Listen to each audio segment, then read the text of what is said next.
Assalamualaikum warahmatullahi wabarakatuh. Kita mulai bab 2 yaitu metabolisme.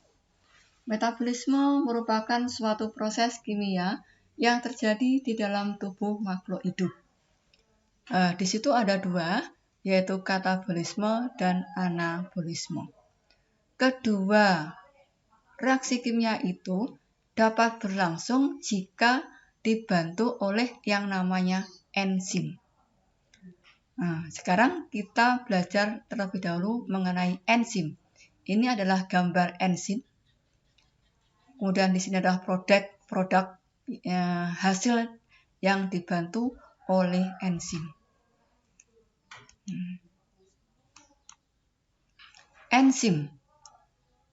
Enzim adalah suatu protein yang mempercepat reaksi kimia di dalam tubuh organisme, yaitu disebut dengan enzim. Dia sebagai biokatalisator. Di sini kita akan belajar komponen enzim. Apa saja komponen enzim di sini? Komponen enzim itu ada dua, yaitu komponen protein atau gugus protein yang disebut dengan apoenzim, dan yang kedua adalah komponen non-protein atau gugus non-protein yang disebut dengan kofaktor. Jenis-jenis kofaktor di sini adalah ion anorganik, yang kedua adalah gugus protestik, dan yang ketiga adalah koenzim. Kedua komponen ini disebut dengan holoenzim. Kemudian yang kedua, cara kerja enzim. Ini menurunkan energi aktivasi atau energi yang diperlukan untuk reaksi. Jadi, kerja enzim adalah menurunkan energi. Jadi, energinya lebih sedikit yang digunakan untuk memproses reaksi kimia di dalam tubuh. Jadi, kalau ada enzim, maka energi yang digunakan itu hanya sedikit. Tetapi kalau tidak ada enzim, maka energi yang digunakan itu lebih banyak.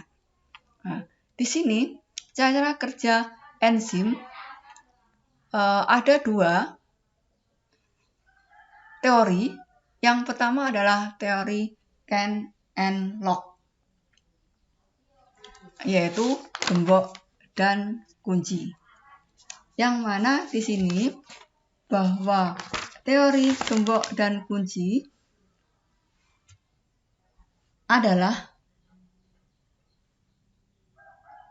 metode di mana substratnya akan membentuk ikatan kimia sementara. Saat ikatan kompleks enzim substrat pecah, produk hasil reaksi akan dilepaskan dan molekul enzim akan diregenerasi atau terbentuk kembali. Kemudian yang kedua di sini adalah teori atau metode induksi fit atau metode induksi pas. Permukaan enzim sisi aktif enzim tidak cocok dengan substrat. Jadi di sini bahwa sisi aktif enzim tidak cocok dengan substratnya, sehingga enzim di sini itu akan mengubah bentuk sesuai dengan substratnya. Sifat sisi aktif enzim dapat diubah oleh substrat karena bersifat fleksibel. Ini. Kemudian, sekarang sifat-sifat enzim. Sifat enzim di sini ada satu, enzim adalah protein, bekerja secara spesifik, hanya tertentu saja, substrat tertentu saja, berfungsi sebagai katalis atau mempercepat jalannya reaksi, diperlukan dalam jumlah sedikit, hanya sedikit yang digunakan untuk proses reaksi kimia, bekerja secara bolak-balik, jadi dapat memecah senyawa kompleks menjadi senyawa sederhana, dan dapat menyusun senyawa sederhana menjadi senyawa kompleks. Kemudian dipengaruhi oleh faktor lingkungan. Dan yang keempat adalah faktor-faktor yang mempengaruhi kerja enzim, yaitu suhu. Suhu yang diperlukan untuk kerja enzim adalah suhu 35 derajat Celcius sampai 40 derajat Celcius, yaitu yang disebut dengan suhu optimum. Jika suhu itu di bawah suhu optimum, maka kerja enzim juga akan terhambat. Jika 0 derajat Celcius, maka enzim tidak akan bekerja. Jika suhu itu di atas suhu optimum, misalkan 70 derajat Celcius, maka enzim tidak rusak atau tidak mau bekerja. Yaitu enzim rusak atau mengalami denaturasi. Kemudian yang kedua adalah pH atau derajat keasaman. Di sini biasanya enzim kerja itu adalah pada pH netral, yaitu di antara 6 sampai 7. Tetapi ada enzim-enzim tertentu yang kerjanya pada pH asam dan pada pH basa. Contohnya adalah enzim yang ada pada lambung itu adalah kerjanya pada pH asam. Yang ketiga adalah aktivator. Aktivator di sini adalah yang mempercepat jalannya reaksi kimia. Contohnya di sini adalah protein. Kemudian ini adalah yang kedua adalah inhibitor atau penghambat reaksi kimia. Inhibitor ini ada dua, yaitu inhibitor kompetitif dan inhibitor non-kompetitif.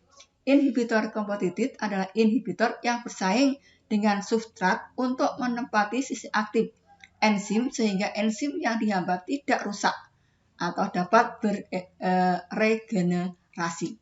Kemudian untuk inhibitor non-kompetitif merupakan inhibitor yang akan merusak sisi aktif enzim sehingga enzim tidak dapat berfungsi seperti semula. Kemudian di sini inhibitor itu ada inhibitor reversibel, ada inhibitor irreversibel. Untuk inhibitor kompetitif dan non-kompetitif itu adalah termasuk inhibitor reversibel. Untuk inhibitor irreversibel adalah inhibitor irreversibel merupakan kelompok inhibitor yang berikatan dengan kelompok enzim tertentu dan dapat merusak enzim.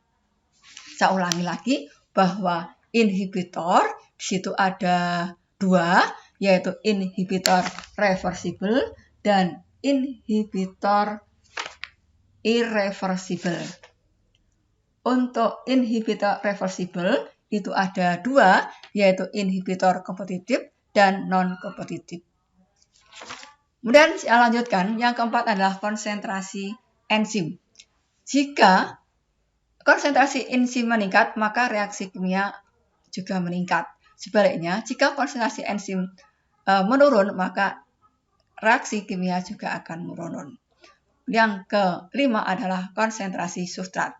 Jika konsentrasi substrat bertambah, maka reaksi kimia juga akan bertambah.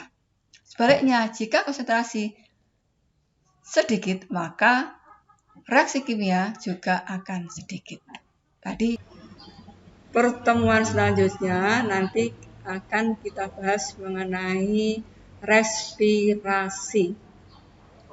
Sampai di sini, assalamualaikum warahmatullahi wabarakatuh.